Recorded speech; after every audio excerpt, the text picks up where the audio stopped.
Taiwan berbicara, dunia mendengar. 我们有3个目标，包括强化全社会治安环境。 Suara Taiwan, cerita dunia. Dengarkan hanya ada di Ruang Perspektif. Bergabung kembali dengan Radio Taiwan Internasional siaran bahasa Indonesia bersama saya Nus Hendri dalam acara kita di hari ini, yaitu adalah Perspektif. Di hari ini saya akan mengangkat sebuah artikel yang saya beri judul adalah Mikroplastik yang merupakan ancaman tidak kasat mata yang mengintai dari dalam tubuh. Plastik telah menjadi bagian yang tidak terpisahkan dari kehidupan modern. Namun di balik kenyamanan yang ditawarkannya ternyata tersimpan ancaman kesehatan yang kian mendapatkan perhatian serius dari komunitas ilmiah dunia.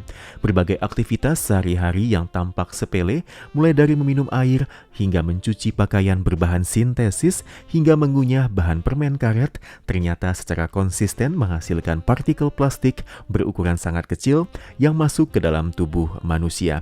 Isu ini kini telah menjadi agenda prioritas Organisasi Kesehatan Dunia maupun WHO dan sejumlah badan regulasi di berbagai negara. Dan Kepala Badan Pengelolaan Bahan Kimia Kementerian Lingkungan Hidup di Taiwan, yaitu Tsai Mong-yu, menjelaskan bahwa mikroplastik didefinisikan sebagai serpihan maupun partikel plastik padat dengan diameter kurang dari 5 mm. Partikel ini dapat ditemukan di air, tanah, udara, hingga di dalam tubuh makhluk hidup dengan bentuk yang sangat beragam, mulai dari butiran bulat, serat memanjang, hingga serpihan yang tidak beraturan. Terdapat 3 sumber utama mikroplastik dalam kehidupan sehari-hari. Pertama, mikroplastik primer yang berasal langsung dari produk konsumen, seperti butiran mikrobits pada sabun cuci muka, pasta gigi, dan juga produk pembersih. Yang kedua adalah pelapukan produk plastik seperti kantong plastik, botol PET, dan bahan kemasan yang terpapar sinar matahari, cuaca, gesekan, atau ombak laut hingga hancur menjadi partikel yang semakin kecil. Yang ketiga adalah pelepasan dari serat sintetis dan produk petrokimia, yaitu pakaian berbahan polyester dan nilon melepaskan serat mikro saat dicuci maupun dikeringkan. Sementara gesekan, ban kendaraan, dan cat juga menghasilkan partikel mikro yang sangat sulit dibersihkan dari lingkungan.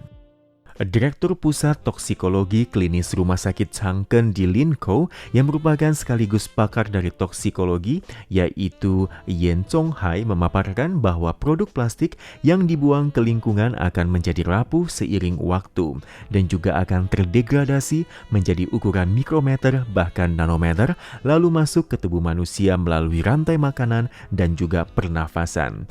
Penelitian dari ilmuwan Amerika Serikat menghitung bahwa setiap liter air kemasan mengandung sekitar 240.000 partikel mikroplastik, yang mana ini adalah angka yang jauh melampaui perkiraan publik selama ini.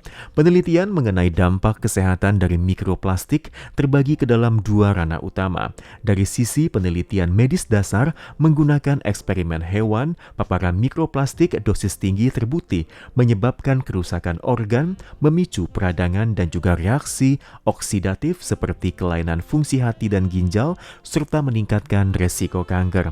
Dari sisi klinis, mikroplastik telah berhasil terdeteksi dalam berbagai sampel tubuh manusia, mencakup darah, urin, feses, berbagai organ, dan juga hingga jaringan otak. Yen Chonghai mengakui bahwa hingga kini belum ada angka pasti mengenai ambang batas aman paparan mikroplastik bagi manusia dewasa sebelum menimbulkan kerusakan yang cukup signifikan.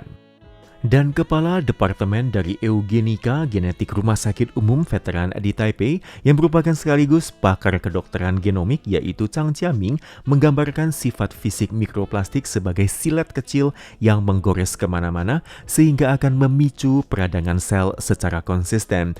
Chang Jiaming juga mengingatkan bahwa banyak orang tidak menyadari gelas kertas untuk kopi panas di minimarket memiliki lapisan plastik di bagian dalamnya. Dan setiap kali seseorang meminum kopi panas dari gelas tersebut, maka ia secara bersamaan menelan mikroplastik yang terlepas akibat panas.